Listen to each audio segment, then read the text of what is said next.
Magandang umaga po sa ating lahat, sa Panginoong Diyos at sa mga nanonood sa atin sa social media. So, for today po, as requested by Pastor, the topic po talaga is power of tongue. Kung paano tayo naapektuhan ng mga salitang ating sinasambit.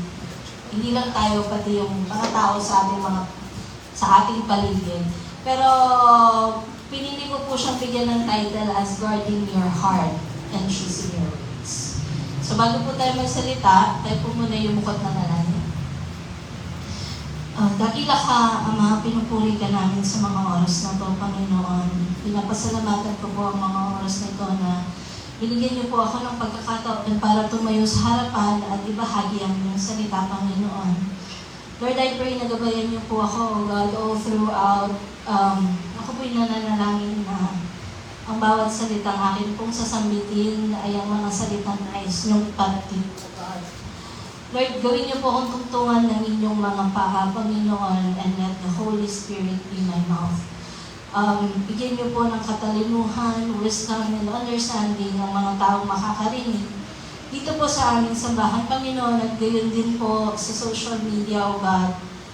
Lord, I also pray na bigyan niyo po ng matagal na atensyon ng bawat isa, Panginoon. And I hope, O God, na it would be fruitful, enjoyable, habang kami nag-aaral ng inyong mga salita, Panginoon. Lord, wala po kami ibang itinataas sa mga oras na ito kung hindi inyong pangalan at inyong mga salita, O God. Lord, let your will be done, O God. All this we pray in Jesus' name. Amen. Okay. Alright, so for today po, again, the title of our message is Guarding Your Heart, Choosing Your Words. So malalaman po natin kung bakit hindi power of tongue yung ginamit ko na title, pero kung bakit Guarding Your Heart. So, start po tayo. Okay, so sabi dito sa Proverbs 18, verse 21, death and fire are in the power of tongue. It sounds destructive, death and life are in the power of tongue. Maaari pong itong maging literal, kamatayang pisikal, kung ito ay pinanggagalingan ng maaring lies, di ba? Merong mga tao na gumagawa ng kasinungalingan para ilagay sa bingit ng kamatayan yung mga tao physically. Right? Meron din namang nagkukos ng death kasi inutos nila. Maaaring hatol sa mga krimen na ginawa nila. Life. Life as encouragement. It could be spiritual life when we share the Word of God to others. Binibigyan natin sila ng buhay na spiritual. Maaaring physical. Kung paano ipinalarating ng mga doktor, yung mga nais nilang iparating sa mga pasyente, yung kanilang instructions, di ba? When it comes to medications, sa pagtitreat ng patient, everything is being forwarded through words. It could be written, it could be spoken. So sabi nga dito, words bless or curse, build or destroy, give life or bring death. Napakabigat na, no? Napakabigat na po talaga ng power of tongue. But anyway, gagawin po natin siyang very light, very easy. At naway yung ating mapapag-usapan ay may aangkop natin sa ating pang-araw-araw na buhay. Hindi naman po tayo kailangan umabot doon sa may mamamatay at may mabubuhay, pero doon lang sa pang-araw-araw na pamumuhay natin bilang Kristiyano. So let's move on. So, sabi dito, your tongue carries weight. Your heart shapes the word that comes out of your mouth. Again, your heart shapes the words that come out of your mouth. Okay. So your tongue carries the weight. Bakit? Bakit napaka-importante ng bawat salitang ating sinasambit? Alam nating lahat yan, di ba? Sabi nga nila, bago ka magsalita, mag-isip ka muna. Kasi it can change a lot of things. Pwede tayong makasakit, pwedeng ma-discourage yung mga tao, pwede nilang bitawan yung kanilang mga pangarap. Or sometimes, kapag sila ay nasasaktan, we can push them to killing themselves. Which is true. Hindi ba? Napakaseryosong bagay ng mga salitang ating sinasabi. Sabi nga, there is always a better way of saying things. Parang yung ano lang yan, yung think before you click. Think before you speak. Isipin mo kung ano yung mangyayari pagkatapos mong sambitin yung mga salita. Ito ba ay makakabuti? Ito ba ay makakasakit?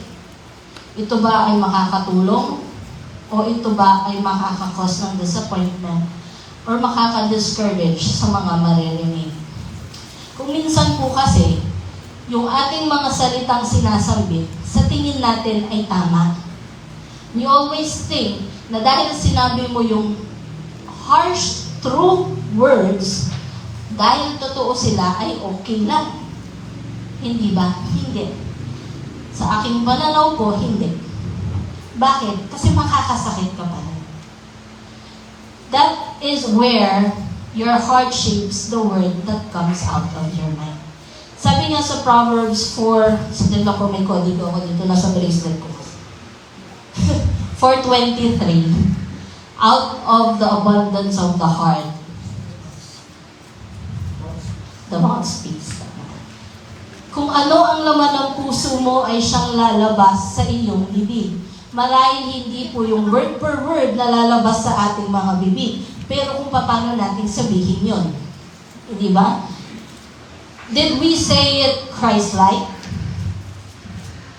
Or with arrogance?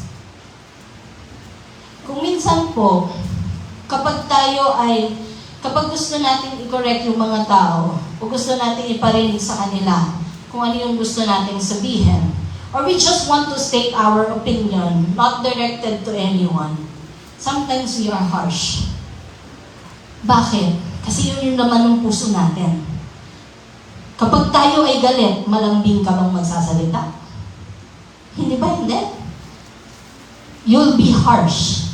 Medyo may sa salita mo. Siyempre, galit ka eh. Kapag ikaw ay malungkot, tumatawa ka ba ng sasalita? Hindi. Kasi ikaw ay malungkot. Pero, hindi po natin sinasabi na tanggalin natin yung ating emosyon sa ating bawat sinasabi. Pero isipin natin kung paano natin sila sasabihin. We choose the right words and the right time para sabihin yung ating mga gustong sabihin. Kumbaga, kapag kayong mag-asawa ay nagtatalo, kayong magkaibigan, magkapatid, o kahit anumang relasyon yan ay nagtatalo, it's better to calm down before you talk. Kasi kapag nasabi mo na ang salita, hindi mo na mababawi yan. Kahit pa may apologies, or kahit you have the chance to explain yourself, the damage has been done. Di ba? Okay. Moving on.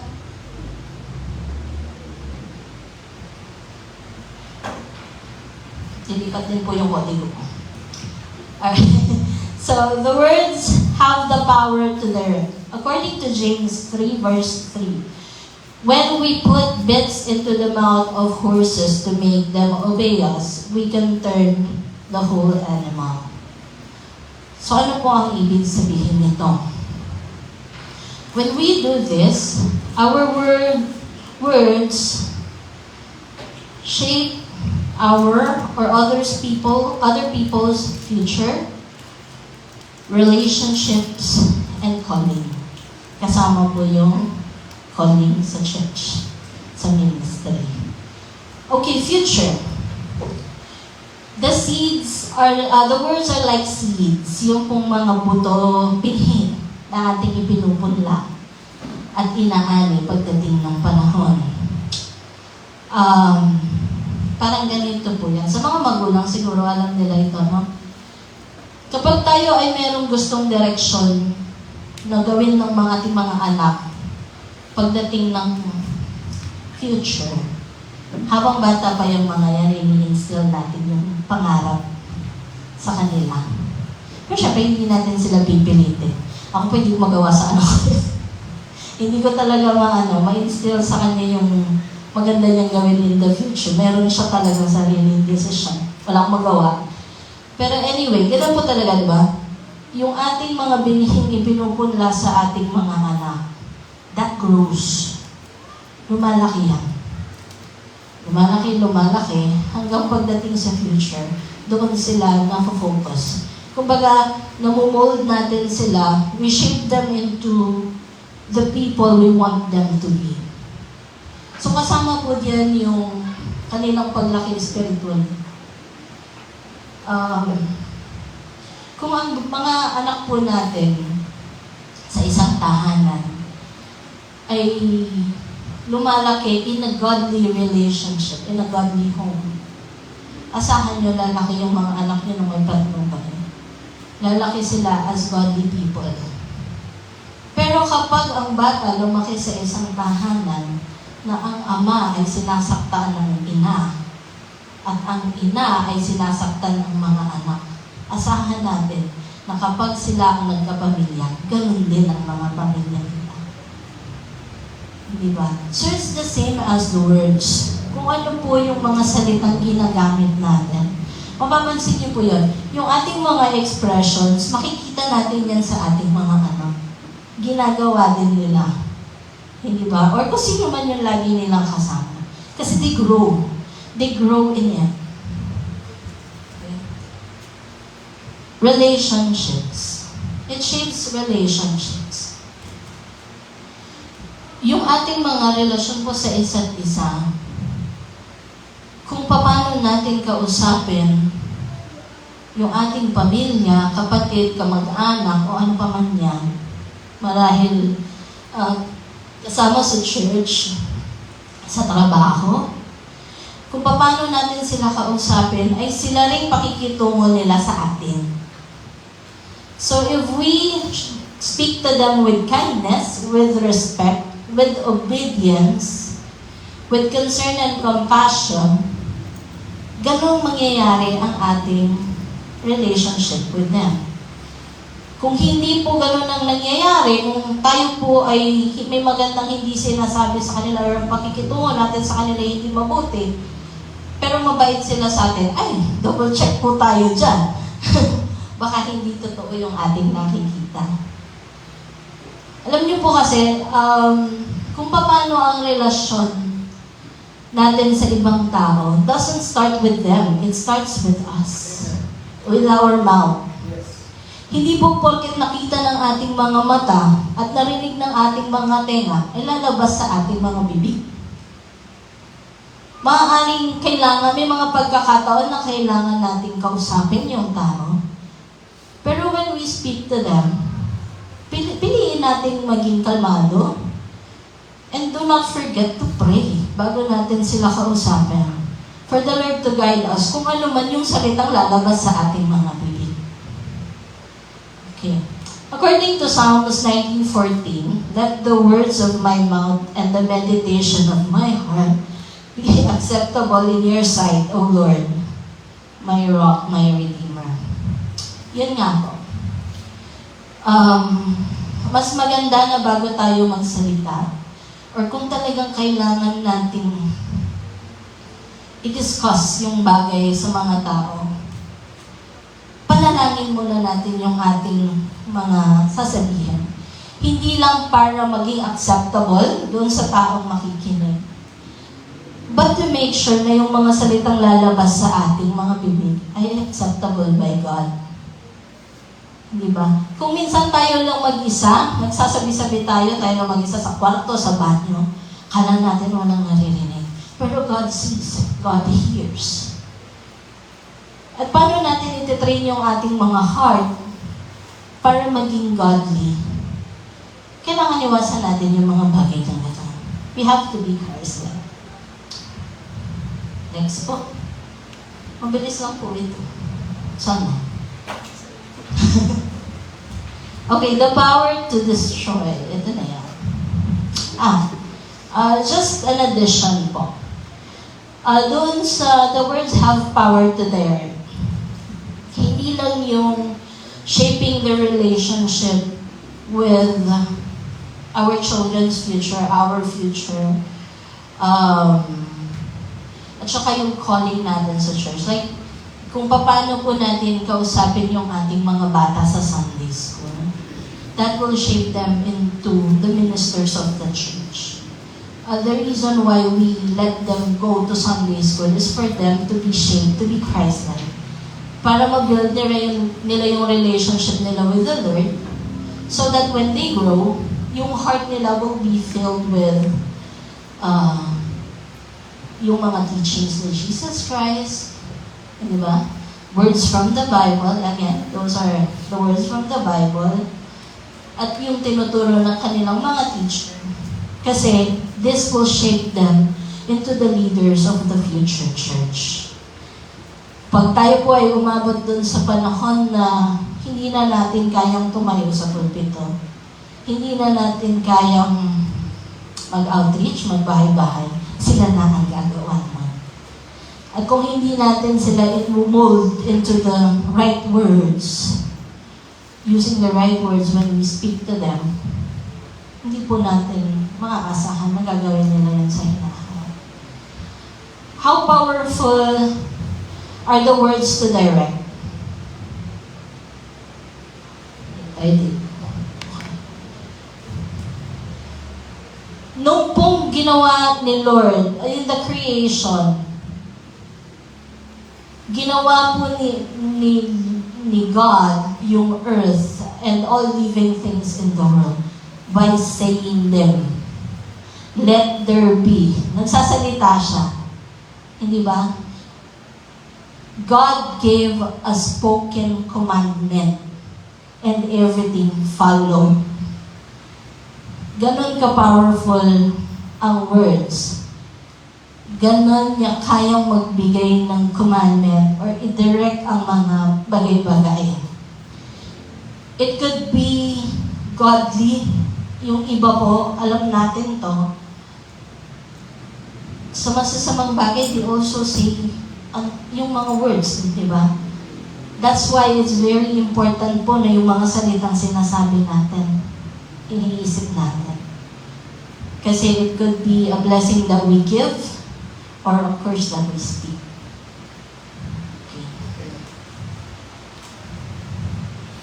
Okay, yeah. The power to destroy. Ito na siya. Okay. James 3:5-6. Likewise, the tongue is a small part of the body, but it makes a great boast. Consider what a great forest is set on fire by a small spark. The tongue also is a fire, a world of evil among the parts of the body. It corrupts the whole body, sets the whole course of one's life on fire, and itself set on fire by hell. So ano po ang ibig sabihin nito? Yung pong ating mga salitang sinasambit, katulad po ng sinabi ko kanina, could bring curse. It could bring death. It could be spiritual death, physical death, or yung ating mga salitang sinasambit po as a curse is very difficult na bawiin. Mahirap silang bawiin kasi once it's spoken, it's spoken. And as we know, curses are not just for one generation. May saling lahi pa yan. So kapag tayo ay nagbibigay ng curse, hindi lang yung kausap natin ang sinasabihan natin ng gano'n. Pati yung mga hindi pa pinapanganak sa mga generation nila. So kailangan talaga natin mabuti ng mabuti. Another thing po, nung si Judas po ay pinagkalalo niya si Jesus Christ, it was also spoken. Nanggaling sa bibig niya nung sinumplong niya si Jesus Christ. And we saw what happened. Na-condemn si Jesus Christ dahil sa bibig ni Judas. Hindi ba? Maraming mga damages ang pwedeng i-cause ng mga salitang ating sinasabi. Hindi lang po yung ating mga spoken words. Minsan, kapag sa Facebook, kunwari, ganyan. Tapos may nakita kang salita. Sometimes those words are very damaging.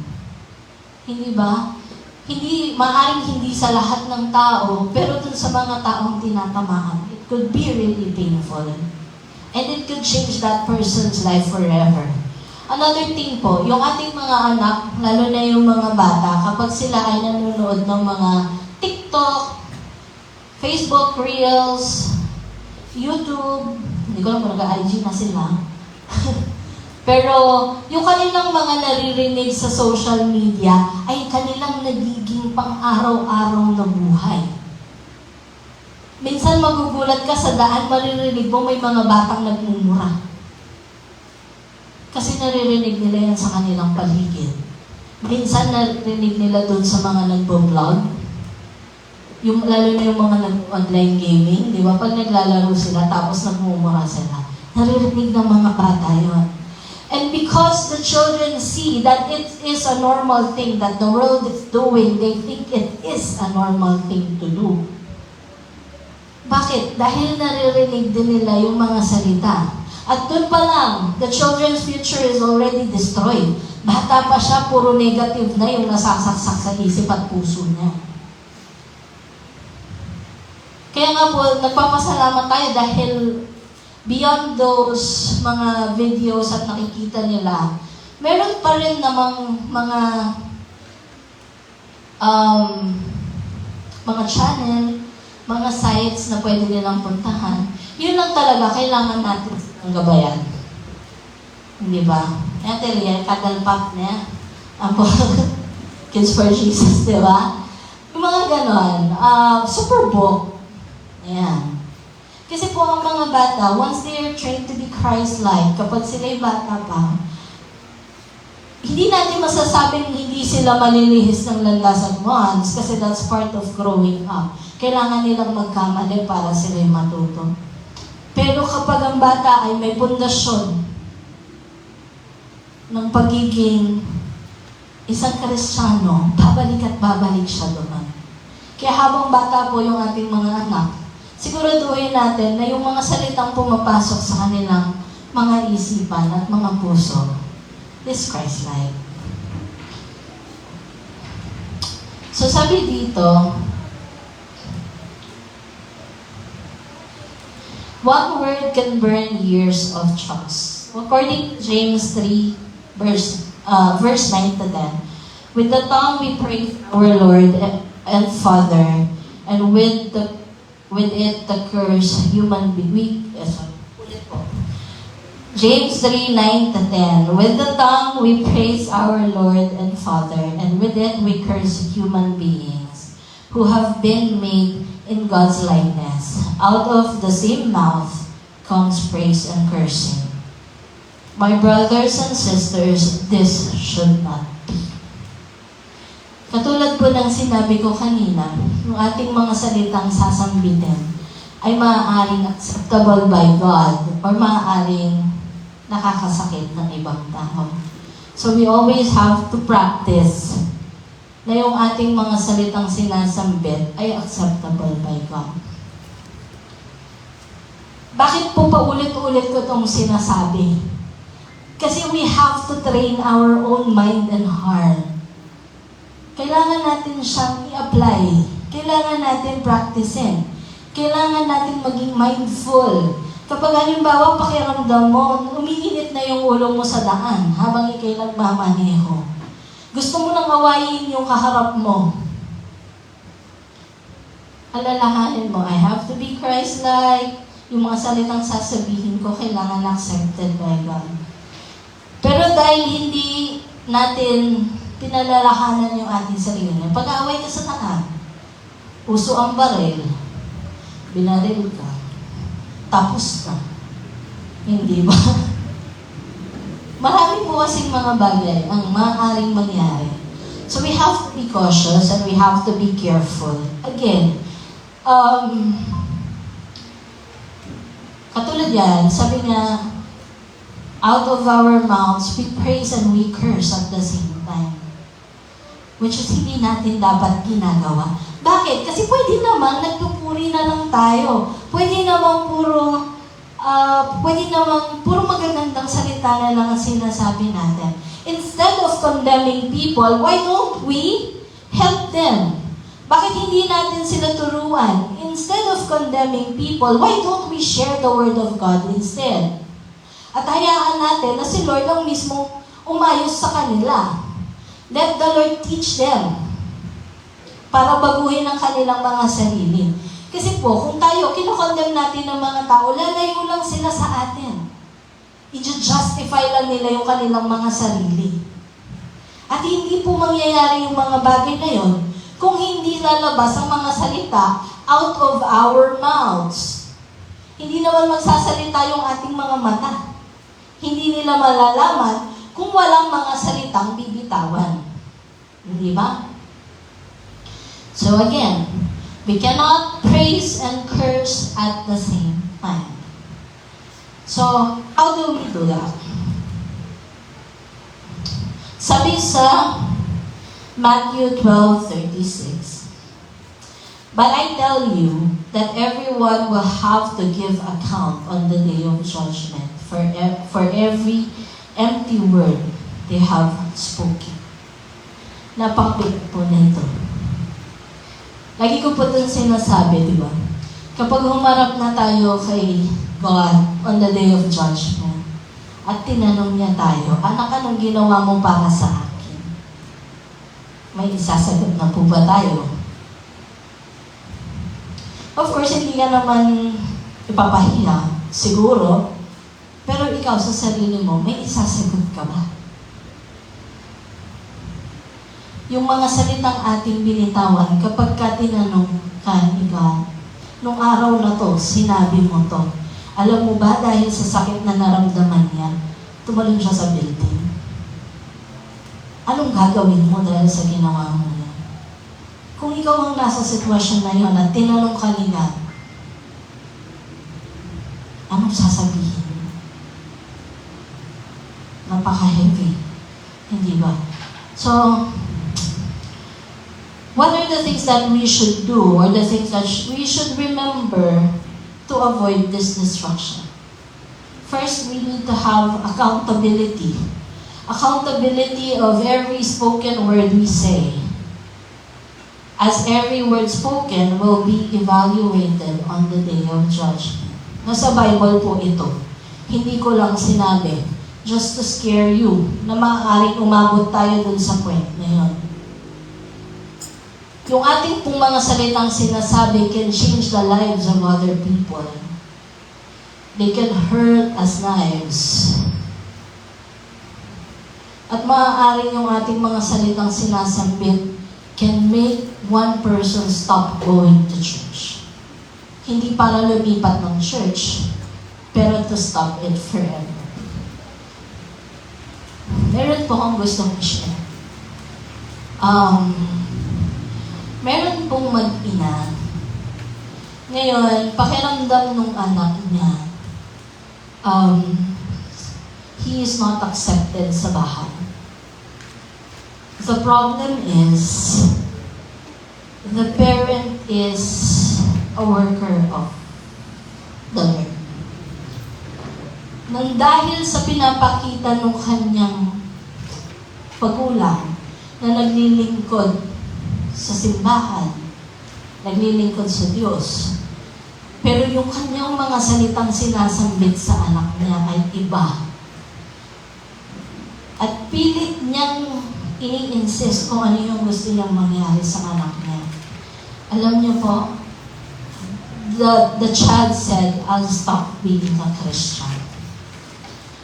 At kahit ano pong gawin namin para kausapin ng bata, wala. Sarado na yung isip niya. Dahil to sa mga salitang sinambit ng kanyang ina. Ganun po ka-destructive yung ating mga words. And we need to have the accountability and take responsibility sa bawat salitang ating mga sinasambit. Bakit?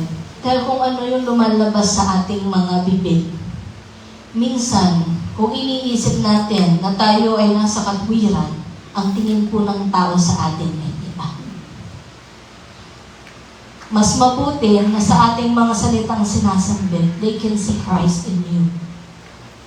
Hindi yung kung anong character mo. Diyan po ako dun sa huli. Sabi nga dito, justification and condemnation. So words can reveal a person's true character and be used to determine their standing before God. Again, the words will be judged. Hindi lang yun. Yun nga. How people see you with the words that come out of your mouth is how the Lord will see you too. Kasi, kung ano yung mga salitang lumalabas sa iyong bibig, ay siyang naman ng iyong puso. At lagi nating sinasabi, alam ni Lord ang puso ko. Alam ni Lord ang puso mo. Yun din ang lumalabas sa bibig ko. So we have to, again, train our hearts, train our minds to be Christ-like para maiwasan natin yung mga ganitong bagay. And how do we do that? How do we train ourselves? We have to indulge ourselves in the words of the Lord. Kailangan natin ng mas intimate na relasyon para makilala natin siya. Sabi nga, di ba, sa mag-asawa, yung usual na expression, maging kaugali na yung asawa, no? Kasi lagi silang magkasama. Ganon din tayo. If lagi natin kasama si Lord, lagi tayo nagsispend ng time sa Kanya, then we will be more like Him. Hindi naman siya gagaya sa atin, di ba? Tayo yung gagaya sa Kanya. Okay, and again, the next one is careless words. This includes even seemingly insignificant or thoughtless remarks. Yung ating mga opinion na walang basis. Mema, adapin. Diba? May masabi lang. Alam niyo po, isang nakikita kong pangit na trait ng mga Filipinos, sa ating lahat, kasama ako doon. When it comes to politics, kung ano yung nangyayari sa politiko ngayon, siya ang kabaligtarang reaksyon natin. Hindi ba? Dati, nung si BBM, kinokondem na ng mga tao, bakit siya magiging presidente? Tayo hindi, gusto namin siya presidente, ganyan-ganyan, eme-eme, sabi. Pero, nung naging presidente na siya, ayaw na natin siya ulit. Lagi tayong tumataluwas. And it's actually being careless. Alam niyo po, may nabasa ako. Kasi, just a little history, para po sa mga hindi nakakaalam. Nung pong panahon ni Marcos, Korea is very poor. Yun pong buhangin ng Jeju Island, which is isa sa mga pinakamagagandang lugar sa mundo. Very sikat dahil sa mga K-drama. Yung buhangin nila ay galing sa atin. Kasi wala silang buhangin. Puro bato yung sa kanila. Pero syempre, para ma-feel nila yung beach, nagbigay si Marcos ng buhangin. Tapos, nagpapadala tayo ng bigas sa kanila. Kasi nga, they are very poor. Hindi sapat yung kanilang resources. Kasi maliit lang yung Korea, hinati pa. So, hindi sapat yung kanilang supply ng pagkain. Kaya, nagbibigay tayo bilang noong mga panahon yun, tayo ay isa sa pinakamayamang bansa. Bakit nabaligtad? Ngayon, napakayaman ng Korea, nasa kanila ang pinakamabilis na internet. Yung magagandang mga gadgets, Ayan, Samsung, kung ano-ano pa, LG. Yung mga appliances natin sa bahay, puro Koreano. Yung mga top-rated na palabas, puro Koreano. Pinakamabilis na internet, Korea. Everything is about them. Yung mga kumpanya dito, puro Korean. Imbes na tayo ang nagpapasweldo sa kanila, tayo ang sinusweldohan nila. Baligtad. May nabasa po akong documentary regarding that. Ang sagot ng mga Koreano is because we think of the country and not ourselves. Yung kanila pong pagtatrabaho, kapag sila ay nagtrabaho at nagtapos sa pag-aaral, ang inuuna nilang isipin ay kung makakatulong ba sila sa bansa. Hindi kung paano iaangat ang kanilang sarili. Kaya, yung kanilang pag-unlad, napakabilis. Bakit ko po sinishare ito? Kasi po, tayong mga Pilipino, dahil sa ating crab mentality, we tend to speak negative words sa mga taong ating nakakasalamuha. Gusto natin hilain ang lahat pababa. Alam po natin na deep within ourselves, totoo to. Bakit? Dahil yun ang nakasanayan. At sa tuwing nangyayari ang ganitong bagay, marami tayong mga salitang sinasambit na based lang sa ating opinion. Those are called the careless words. And it changed and it caused a lot of destruction. Yan ang nangyari sa Pilipinas. Bakit tayo nalumok? Kasi hindi tayo nag-iisip. Kung ano yung nakikita natin sa society, apintay gusto. Kailangan in tayo. Kailangan sumasabay tayo sa trend. Which is wrong. Bilang mga Kristiyano, we have to set aside ourselves. Kasi we are the light and the salt of the world. We represent God. So we have to speak and we have to stand godly in the midst of the storm. Sa mga nangyayari po sa ating paligid ngayon, instead of condemning, sabi nga noon, naalala ko nun nung tumakbo bilang presidente si Eddie Villanueva, kailan yun? Tagal na, 2000 something. Nagkaroon po ng prayer rally nun sa Batangas. Yun pong samahan ng Kristiyano ng Nasugbu, Batangas, lahat po ng churches, ay nag-prayer rally. So habang iniikot po yung Western Batangas, patuloy po yung prayer.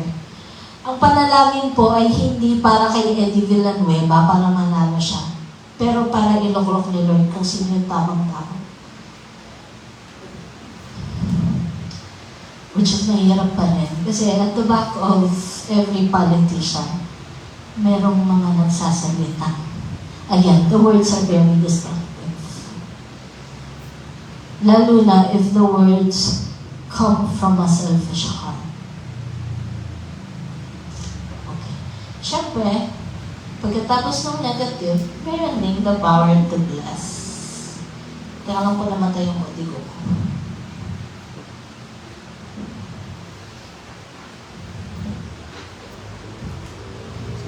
So Proverbs 15:28, the heart of the righteous ponders how to answer, but the mouth of the wicked pours out evil.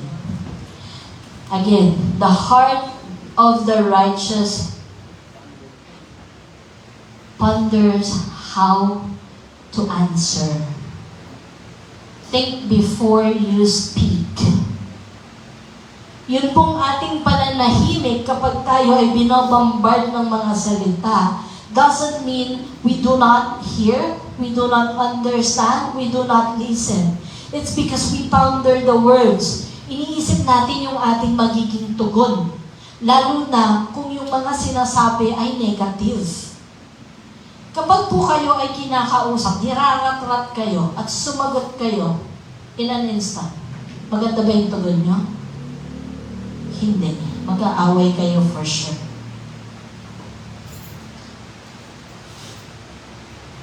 kung ikaw ay nag-take time to be quiet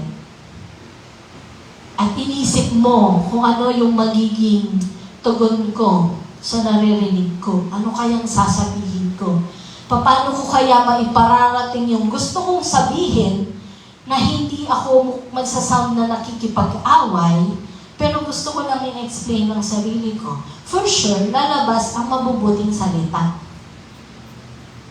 Hindi naman porket nasaktan tayo, ay kailangan saktan din natin yung nakasakit sa atin.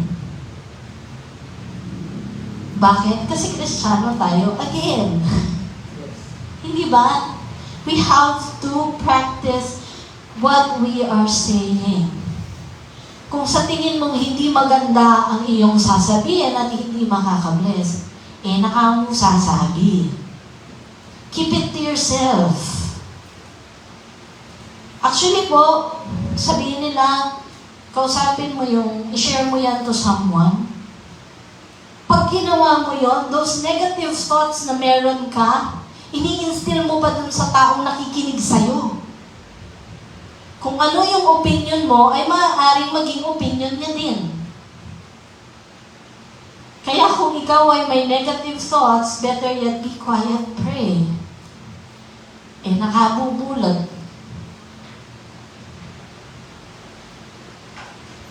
Sabi nga, Psalm 16:24, gracious words are honeycomb, sweet to the soul, and healing to the bones. You know, words are very powerful because they can encourage people. Alam niyo po, yung ating mga kaibigan na nag-undergo sa depression, yung ating mga kakilala na namomroblema, kung minsan hindi nila kailangan ng solusyon. Ang kailangan lang nila is yung motivating and encouraging words from you.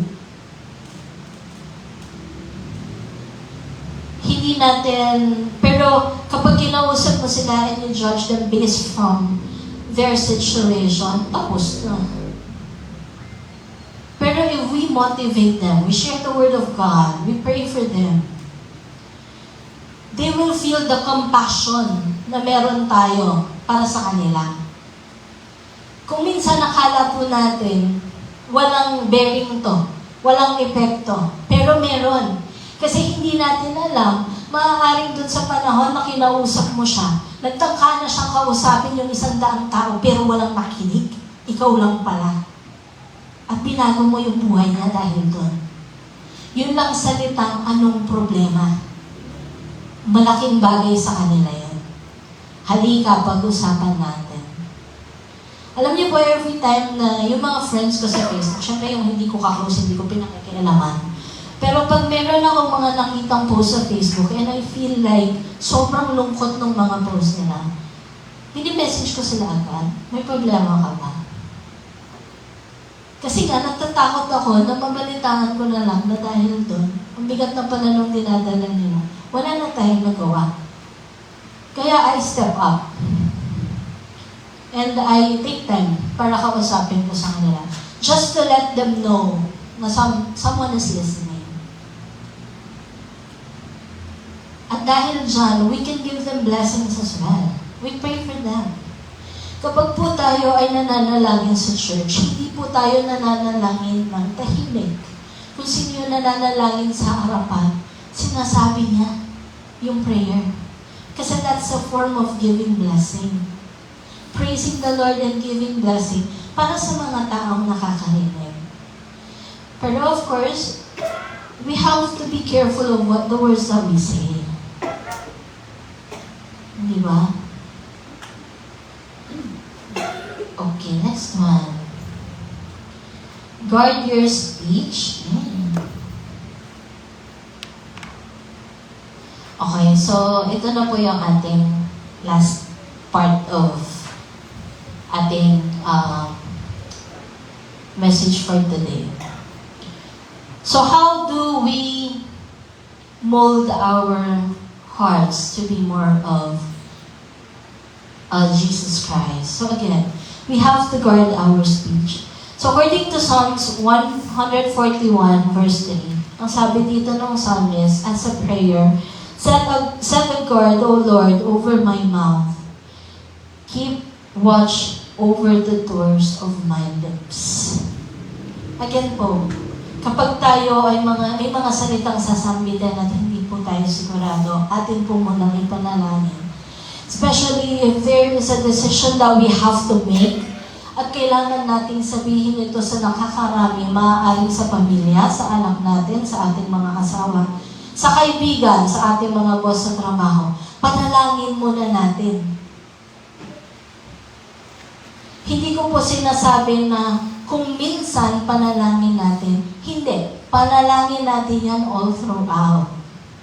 Yung ating mga plano sa buhay, kapag atin itong isinasabuhay na, ginagawa. Since we are people, human beings, na nagre-rely sa mga tao sa ating paligid, we use communication. Siguraduhin natin na yung ating mga salitang sasambitin ay hindi makakakos ng problema sa iba. Again po, there is always a better better way of saying things. Maaaring yung content ng ating gustong sabihin ay medyo masakit, pero pwede natin siyang sabihin in a compassionate way. As always, pray na si Lord ang magbibigay ng tamang mga salita sa ating mga labi kapag tayo ay may salitang sasabihin. Especially big decisions. Next po. Speak life. In Colossians 4:6, let your speech always be gracious, seasoned with salt, so that you may know how to answer to each person. Katulad po ng sinabi ko kanina, yung ating pong tugon sa mga nangyayari sa paligid ay napaka-importante. Last 3 points na po to, how we can practice a Christ-like or abundant heart para sa ating mga bibig. So, let your speech be gracious, seasoned with salt. Bakit po salt? Dahil tayo yung asin. We reflect Jesus. Yung ating pong mga sinasabi can change our society. Parang yung salt lang po yan na nagbibigay ng lasa sa pagkain. Kapag napasobra, hindi na masarap. Kapag kulang, hindi rin masarap. Pag tama, pwede na. Hindi, pag tama, it makes it complete. Kaya po tayo bilang mga asin sa mundong ito, as we reflect Jesus, kailangan tama yung ating mga salitang sinasabi. And of course, the last one, reflect Christ. So in Ephesians 4:29, it says, do not let any unwholesome talk out of your mouths, but only what is helpful for building others up according to their needs. It may benefit those who listen. Again po, kung ang mga salitang ating pong sinasambit ay kaaya-aya at kaibig-ibig sa nakikinig, hindi lang po nila ito pakikinggan. At some point of their lives, isasapamuhay nila ito. Di ba? Katulad na lang po nung sale ng 7-Eleven. Ayan. Noon pong July 7 hanggang July 11, may sale ang 7-Eleven. And out of the words of the mouth, nalimas po ang mga sale ng 7-Eleven. May gastos ko. Kasi nga, it is something that is very nice to hear. Kaya po tayo bilang mga Kristiyano, we have to be careful of what we say.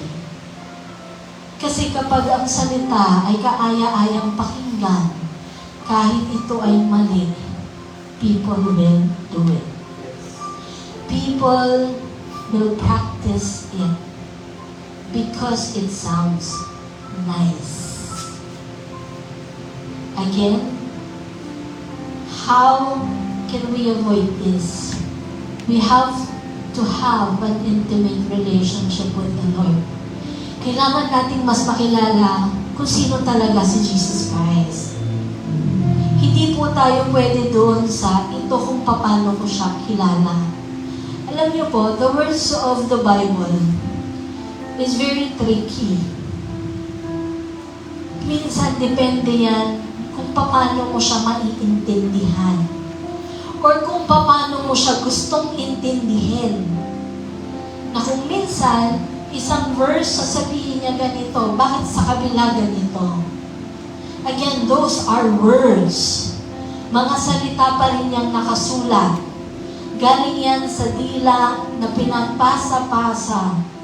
Galing yan sa dila ng mga apostles na nagsulat.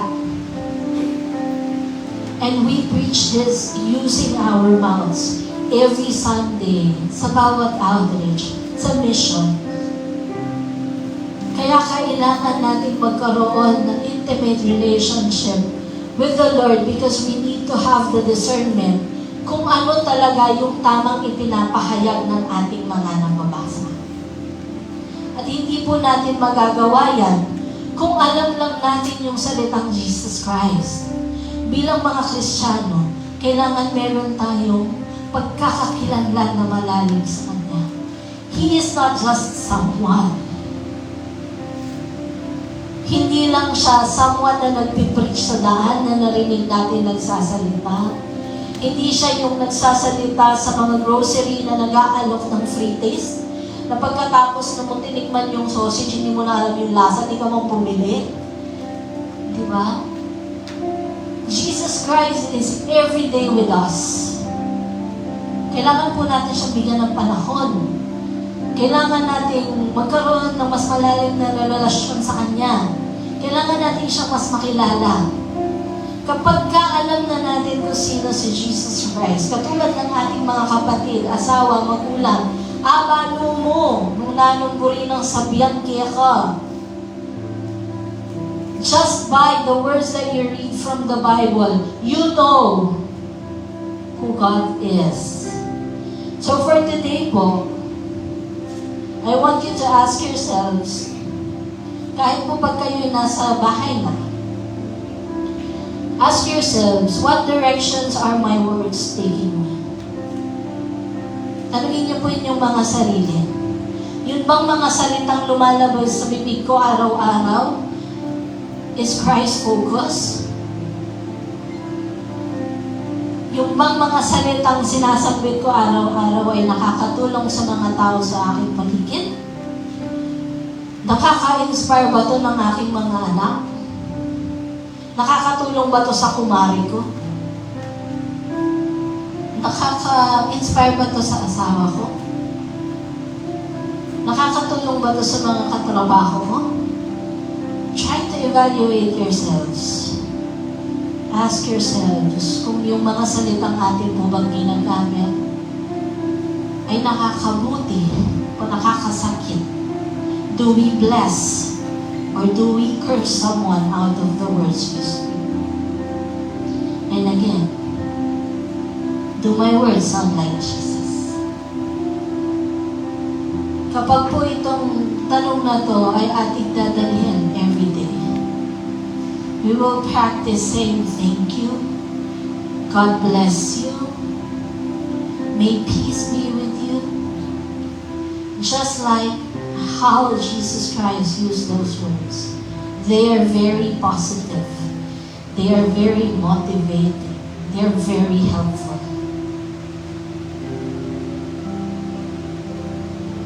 Tanungin po natin yung ating mga sarili. Am I reflecting Christ? Or am I just someone? Is it Jesus Christ or is it me? So, ayun po. So, today po, pag-uwi niyo po sa inyong mga bahay, kausapin niyo po inyong mga sarili. Tanungin niyo inyong mga sarili. Try to evaluate yourselves. Kagabi po nung dinadaanan ko itong preaching na to, para ako na nakaraan. Sabi ng di ba, sa flashback. May isip mo yung mga salitang sinasabi. And me po as a person, maraming beses na ako napahamak. Sobrang daldal ko. Simula bata, sobrang daldal ko na. Sabi po lahat ng pinsan ako, hindi na ako madaldal talaga. At maraming pagkakataon na napahamak ako sa bibig ko. Dahil I tell people, Marites, sometimes I share yung kwento ng iba, or minsan, sa tabi na ng dila ako, nasasabi ko yung mga bagay na hindi ko kailangan sabihin. I hurt people's emotions. And dahil nangyari yun sa akin na maraming beses, I learned my lesson. Ngayon naman po, minsan pag tinatanong nila ako, bakit hindi ako nagsasalita? Akala nila hindi ako nakikinig. Pero ang totoo, nag-iisip po ako kung ano yung aking sasabihin. Kasi ayoko na maulit-ulit. Minsan masarap pag-usapan yung mga tao, alam natin yan. Pero mali. Sabi nga, it's better to stay quiet than to feel sorry afterwards. Alam niyo, meron pong isang pagkakataon na naglakas ako ng loob. Sabi ko siguro yun yung tama kong gawin. Back po sa aking trabaho dati, I heard something na hindi maganda. And instead of stating my opinion dun sa kausap ko na siyang nagsabi, dumirect pa ako dun sa tao. Kinonfront ko siya. Hindi po kami close ng tao. Actually, hindi ko siya gusto. Totoo. Pero alam niyo po, after ko siyang kinausap, mas naiintindihan ko yung tao. Pagkatapos na naging close kami, okay naman pala siya. Judgmental lang ako. Ayan. Ganun po ka-importante yung ating mga salitang sinasabi. So again, pag-uwi niyo po sa bahay, or when you get a chance, try to evaluate yourselves. And of course, pagkatapos po ng evaluation, wag lang natin evaluate yung ating mga sarili. Let's try to correct ourselves. The words are very powerful. The words are very important. Especially po doon sa loob ng ating mga tahanan. Kung minsan silence is better. Tapos tsaka ka magsalita kapag sinarado ka. Kapag pinalangin mo yung susunod na hakbang, for sure, si Lord ang magbibigay ng solusyon. So the words that will come out of your mouth will be God's words. So tayo manalangin. Dakila ka, Ama, maraming salamat po sa mga paalaala na inyong ibinigay po sa amin today. Alam po namin, Panginoon, na marami kaming mga salitang nasambit sa nakaraan. At maaaring may mga salita po kaming masasabit pa in the future, O God. But we pray and we ask for forgiveness sa mga lalabas sa aming mga bibig, O Panginoon. Lord, gabayan mo po kami, Panginoon, to be more of you, to be more like you, O God. Turuan mo po kami lumakad doon sa tamang path na gusto mong lakaran namin, Panginoon, na kung saan hindi lang kami basta maglalakbay na journey, O God, pero mas makikilala at mas mararamdaman ka namin, Panginoon, dito sa landasing ito, O God. Let us know more of you, O God. Tulungan mo po kami to build a relationship that is more Christ-like with you and with other people, Panginoon, nang sa ganun po ang aming mga puso will be filled with you only, O God, and out of that, our mouth will speak only you, O Jesus. Wala pong kasiraan sa aming mga sarili, sa ibang tao, Panginoon. Walang negative things na lalabas na tungkol sa aming mga sarili o sa mga tao sa aming mga paligid, Panginoon. Let us speak only words with compassion, words with goodness, grace from you, O God. Na ikaw lang, O Panginoon, ang makakapagturo sa amin kung paano namin gagawin. Lord, direct our tongues, Panginoon, that we only speak of blessings and not curses, O God. Let our tongues speak only encouragement and not otherwise, O God. Lord, let our mouth speak with healing, only healing from you, O God. Lord, ang lahat po ng salitang aming sasabihin, Panginoon, ay aming itinanalangin na naway kinalulugdan mo lamang, Panginoon. At hindi po ang mga bagay na ayaw mong lumabas sa aming mga bibig. Lord, we know that you are powerful, O God. And one part of our body that you made also powerful is our tongue. Hindi po para magkaroon kami ng kapangyarihan para makasakit, Panginoon, pero kung para i-share ang inyong mga salita, O God. May we use our mouths in your purpose and not ours, O God. Teach us day by day, O Panginoon. Lord, all this we pray in your mighty Jesus' name. Amen.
Yes, we want more of you, God.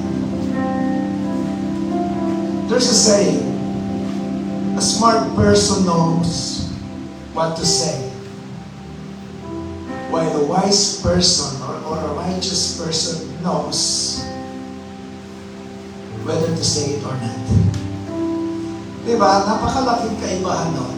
Yung mga matatalinong mga tao, kumbaga, alam nila kung ano man yung mga pasikot-sikot sa buhay. Alam nila yung kanilang sasabihin. Pero, mas mahalaga yung pangalawa eh. A wise person or a righteous person knows whether to say it or not. Kasi kahit na maganda pa yung sasabihin, kahit mabuti yung sasabihin, may timing, may right timing to say it. Di ba kung may isa, may mga tao na alam mo, marami kang may i-advise sa kanila, namatayan sila o nahiwalay sa pamilya. Alam mo, marami kang pwedeng advice. Pero sometimes, Hindi yun ang kailangan nila eh. Sometimes they just need you to listen. They just need you a hug, to hug them. Di ba ba? So integrity is doing good when no one is watching. Same is true. Integrity is saying something good even when no one is watching. Di ba kung minsan ang ganda nating magsalita sa harap ng mga tao, lalo na sa mga kapwa Kristiyano. But the question is, are they the same? Same ba yun ng mga salitang binibitawan mo sa harap ng mga kapwa Kristiyano? Kapag ikaw ay kaharap mo, ano yung sarili lamang? Think about it. Yung isa marami pong sabi nga kanina, the abundance of the heart, out of the abundance of the heart, the mouth speaks. Totoo yun. Nagpipigil tayo sa harap ng mga tao, but when we are alone, nagpipigil pa rin ba tayo? Sabi nga ni Sister kanina, even no one is watching, God sees. Nakikita lang ng Panginoon lahat ng ating sinasabi. Ang sabi ko ni Pastor Lapis, nakatarinig ko minsan sa kanya that there is a power in every spoken word. Sometimes, every spoken words becomes a prayer. Kaya dahan-dahan tayo. Kasi, Luisa, nasasabihin natin ng isang bagay, ang balik pala nun sa atin, it becomes a prayer. Hindi natin alam. Parang ipinanalangin na natin ito. Ganun ka-powerful ang words. Ganun po ka-powerful ang binibitawan natin salita. And lastly, sa isang digmaan po, diba, nakita natin tayong lahat kung ano yung mga nangyayari between Israel and the people in Iran, the people in Gaza. Maraming mga bata, mga babaeng, mga buntis, mga walang kaalam-alam sa digmaan kung ano man ang pinag-aawain nila, affected. Maraming namatay. Maraming na hospital, naputulan ng kamay, and all that. Seriously, when we speak the words na hindi ka aya-aya sa mga tao, mayroon din collateral damage. Especially when we are at home. Akala natin, nakikinig kasi sa case kanina, akala natin walang narinig ang mga bata. Akala natin naglalaro lang sila. Pero dinig nila tayo. They are our collateral damage po. Especially when we fight with our spouses. Pwede siguro magtago na lang sa kwarto huwag na parinig sa mga bata. Kasi it will affect them so greatly. Dadali nila yun. Paglaki nila, hindi natin yung magugustuhan. Amen po ba? I'm so blessed. Napakahaba ng mensahe, pero I don't mind. Kasi ang dami kong napulot. It's an eye-opener sa akin mismo po. Minsan ako, sabi natin yung asawa ko, minsan balaos ko naman sa ita. And it's an eye-opener for me po. Sana kayo rin po. Isipin muna natin 100 beses bago natin sabihin. Paano magsalita si Kristo? Kung minsan matatalim din, pero in a very, very gentle way. Amen po ba? Let us all bow our heads and pray. Salamat po, Diyos. Salamat para sa isang napaka-meaningful na mensahe. Salamat sa patuloy niyong pagtutuwid sa inyong mga anak at hindi niyong pinapabayaan, Lord, na alam namin we are accountable of every words na lumalabas sa aking bibig. And hindi mo pinababayaan na dumating kami sa punto na haharap sa iyo na kami ay mahihiya. Marami kaming gustong itago sa harapan mo, pero nandoon, naka-flashback na lahat. I just want to thank you, Lord, especially your Holy Spirit that guided our new pastor, si Sister Kisa. Salamat po. Salamat sa buhay niya na ngayon ay minumol mo, Panginoon. Salamat sa buhay ni Sister Kisa, Panginoon, na Ang dami na niyang nauunawaan sa mga salita mo. Through your Holy Spirit ito ay kanyang nakakayanan. And through the Holy Spirit, ito ay maliwanag po namin naunawaan. Salamat po. We just ask again for forgiveness, Lord. If we offended you sa mga nakaraang mga araw, if we offended yung mga ibang tao dito, we are so sorry, Panginoon. Forgive us. At patuloy mo kaming hubugin sa iyong walis, Panginoon. Tulungan mo kami sa mga bagay na hindi namin kayang baguhin. Tulungan mo rin sa kami sa mga salitang aming binibitawan na kuminsan uncontrollable. Help us, Lord. Salamat po. Maraming salamat. Lord, again, this is so special. Araw na ito, so special to us, Lord. Salamat po sa inyong patuloy na pagtutuwid, patuloy na pagkokorek sa aming mga kamalian. Thank you, Lord. To you all the glory. To you all the praise and honor in the mighty name of our Lord Jesus Christ. And everybody will say amen.